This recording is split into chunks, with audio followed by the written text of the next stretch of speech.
Máš minútku?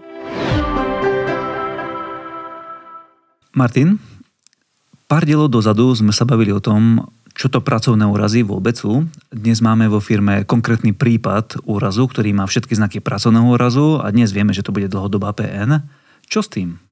Tak tu je postup jasný. Ak je práceneschopnosť dlhšia ako 3 dni, je potrebné úraz registrovať a spísať záznam o registrovanom pracovnom úraze. Je to legislatívou definované tlačivo, na ktorého spísanie máme lehotu 8 dní a takisto na odoslanie tohto tlačiva na jednotlivé inštitúcie. Tá lehota je takáto? Je takáto, možno si spomínaš, v minulosti bola kratšia, boli to len 4 dní, teraz sa to predĺžilo na tých 8 spomínaných dní. A ten záznam o registrovanom pracovnom úraze, kto to vie spísať?